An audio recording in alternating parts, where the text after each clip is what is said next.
Zach, I'm ready to talk about the Rockets. Should the Rockets focus on internal improvement or make a massive trade this offseason? And Zach, I'll let you go again. Yeah, I'll start off by saying this. I think despite the disappointing Game 7 loss, it was a successful season for Houston. Going from a team that hasn't made the playoffs since 2020 to the number 2 seed is legit. I thought that's something they could really walk out of these playoffs holding their heads up high about. They pushed Golden State to 7 after being down 3-1. I thought that was impressive. The fact that they were able to, go into Golden State and win Game 6, that was a great win. But this is a team that has some really important decisions to make this offseason. And they have so many good young players that they have to be careful about what they do. And I want to make myself clear here. I don't think they should just blindly mortgage the farm in a massive trade. They have to really decide which players do we want to be a key long-term piece of this team for the future, and what players on this team do we want to give up in a trade. And I have an idea that I want to run by you. And look, I think this was going to come up at some point. The name everyone is linking to Houston is Giannis Antetokounmpo, right? We know what happened to Damian Lillard in Milwaukee. That's super unfortunate. We hope Dame is going to get back healthy soon. But I think that move and that injury really made me feel confident that Giannis is going to be moving teams this offseason. And Houston on paper makes a lot of sense. They have a lot of draft picks. They have a lot of good young players. But I don't think Houston should just blindly mortgage their future for Giannis, because I just feel like they have so many good young players. You don't want to cash all of them in for one player. And specifically, there are two guys I want to focus on, and that's Amen Thompson and Alperen Sengun. I want to hold on to both those guys. I think both those guys are so young. I think both those guys are key building blocks for this team going forward, and I want to build around them. And I don't love the fit with Giannis and those two guys. I just don't think there's enough shooting. So the move I'm going to propose for Houston is I think they should go after Kevin Durant. I don't think that's going to be some popular opinion, given how the season went for Phoenix and given how Kevin Durant has struggled in the playoffs recently. But I feel like if you were to give up Jalen Green, I think that's a guy they have to part ways with. He was just not good enough in this series, and I think that's a concern for Houston. I just don't think he's a guy that's good enough to be a featured piece on this team. And you give up Jabari Smith, who was very good for Houston in these playoffs, but I just feel like there's so much talent on this team. I don't really see a role for him, and I think those two sides would just be better off going their separate ways. I feel like if you give up both those guys and maybe a first-round pick for Durant, that should be the move this team makes, because I feel like Houston's offense at this point is just not good enough to get them over the hump if they want to win a championship anytime soon. But at the same time, I wouldn't want to mortgage my whole future. So if I'm Houston, I would really go forward with that core. Like, go bring in Kevin Durant to give you some instant offense. I feel like Houston is a good spot for him because the situation is good. There's a foundation in place. I trust Ime Udoka to get the most out of him, and you'd still be able to hold on to some key young players like hopefully Thompson and Sengun. If either of those two guys are in the deal, obviously I'd have a harder time doing it. But I feel like Kevin Durant's trade value is so low right now that you wouldn't have to give up a massive haul if you're the Houston Rockets. So that's what I would do. I would try building around Durant, building around Thompson and Sengun. You have Van Vliet, who I thought was pretty good in this series. You have Dylan Brooks, who I think is a valuable winning player.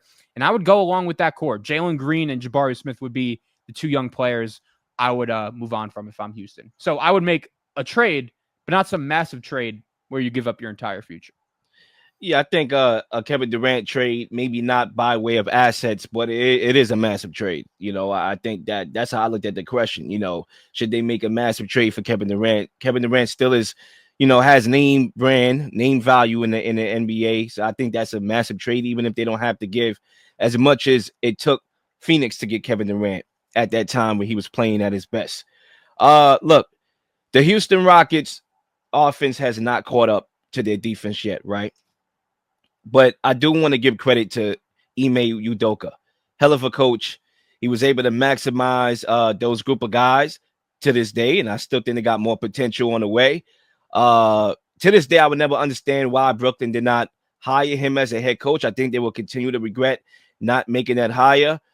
Look, I thought the Rockets did an amazing job on Steph Curry throughout the series, forcing the ball out of his hands. I mean, obviously the two big man lineups with Adams and Sengun gave the Warriors trouble, gave them a task that they had to figure out. And it took game 7 late to figure that out. In that game 7, Curry had 3 points at halftime.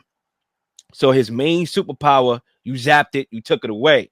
But Curry is a great player for a reason. He was able to make other plays in the game that won them the game, like rebounding, assisting, stealing, and obviously Buddy Hield had that massive game. And when he's shooting like that, looking like Klay Thompson, and you're getting help from other areas, then it makes Curry's job easier, and they won that series. But they did a phenomenal job that I do not think could be replicated these playoffs on Steph Curry. When you look at the Rockets, I think they should continue to grow organically. That doesn't mean that I don't think they should make a trade. I just don't think they should make a big trade. I think for me, you look at Amen Thompson, a guy like that, I thought he grew more comfortable as the series prolonged. But even Sengun, he was averaging that in 11.9 rebounds. So, there's talent there. There's things that you could work with over there. But I think Jalen Green is the X factor to this question, really, because he has not had a great series. He did not have a great series. Obviously, we know he's a high volume, low efficiency scorer. So that's obviously issues of his own. But I think if you could flip him for, let's say, Tyler Hero in picks, a guy that you could get, to help you score the basketball, I would even do that, right? To send out picks for the Bucks, that's not going to work. The Bucks do not control their picks for the foreseeable future. So picks is not going to do anything for the Bucks. That means you're going to be trading away very good players, and that's why I agree with you. We don't want to do the Giannis trade. And fit-wise could be problematic as well, depending on who you trade in that deal. I do think Kevin Durant, if you could get him at a discount, I would never say no to that. But I do have to remind you guys that the idea of having Kevin Durant is actually better than actually having Kevin Durant. Let me reiterate that. The idea of having Kevin Durant is actually better than actually having Kevin Durant. And teams realize that. Brooklyn realized that. Phoenix has realized that. That, they treat this guy like a king. They trade all these assets for him. Obviously, he went to Brooklyn as a free agent, but Phoenix, they traded for him. And they gave him all sorts of powers. And he's not a leader. He hasn't been. The only championship he's won is with a team that won 73 games and won a championship before and after him. So let's just be mindful of that, right? Now, I do believe if you had Kevin Durant in the series against the Warriors, they probably would have won that series, right? So that would have been the difference. I concur with that. So if you could get him for cheap, you make that move. If not, I think I'll be fine and content with allowing this young core to grow organically. So I'll respond to the Hero point. I don't think Miami would do that. That's how low Jalen Green's stock is after these. That's why you got to add picks to that. But, we'll see. Yeah. I mean, well, let me ask you this. Houston has 2 Phoenix first-round picks right now, right? Are you giving those up for Tyler Hero, knowing how valuable they could be? Like, if you add Tyler Hero to this team, as good as Tyler Hero is, I don't think it makes them a championship contender. I feel like Kevin Durant could. And also, so those are my 2 red flags there. I think those Phoenix picks are super valuable, and at least if you give them back to Phoenix for Durant, that could at least make you a championship contender, hoping that Sengun and Thompson could keep getting better, keep improving, and be the top dogs. And maybe Durant as a second or third option. With that, you could be a championship contender. Yeah, man, it really depends on the package for Kevin Durant. Like I said, if you could get him for a cheeseburger let me ask you at this stage of his career, then you do that. No doubt about it. That offer I brought up, Jalen Green, Jabari Smith, and a first. Would you do that? Yeah, I would do that. For Kevin Durant, I'll do that. I'll keep my expectations minimal, like I said, because, like I said, the idea of having Kevin Durant is actually better than having him. But if you can get a prolific scorer that can help you generate offense in the half court when you're going through your stagnations, of course, I'll do that in a heartbeat, right? But I do think the Rockets should start off with internally, obviously, Fred VanVleet, I believe. I'm not sure if he has a play option or not, but I think you start by retaining him. He had a lights out series after game 2, was lights out, couldn't miss a shot. And that's where the worry is, right? Because he had a prolific series like that, and still at times it felt like they could have used another scorer. That's where Kevin Durant obviously comes in that picture. But Steven Adams, I thought he still showed that he can impact the game with the rebounds, with the blocks. He had a very good series over here. And I like the mixture. You see, the thing is that I like about this Rockets team, not only the philosophy, being defensive minded. I'm a big fan of Ime Udoka. Big fan. Obviously, you gave him talent. He goes on and almost wins a championship with it, right? With Tatum and Brown. But I like that mixture of core veterans and young players in depth. That's something that the Rockets have to their advantage. They have a mixture of veterans like Fred that won a championship, like Steven that played on a big stage. You know, Steven Adams, rather. You also have depth. You know, you have young players, Ahmed Thompson, Jabari, could be streaky at times. Jalen Green, obviously, is very streaky, very inefficient. But I like that mixture. You brought up the Suns, right? And I think that's very interesting because I could almost make this comparison with the Rockets. When they got CP3 and they got Jay Crowder and they had the mixture of veterans to go along with the young players like D Book and Aiton, right? And all these other young core players that been in the league for a couple years, sure, but they still young, never won anything prior to that.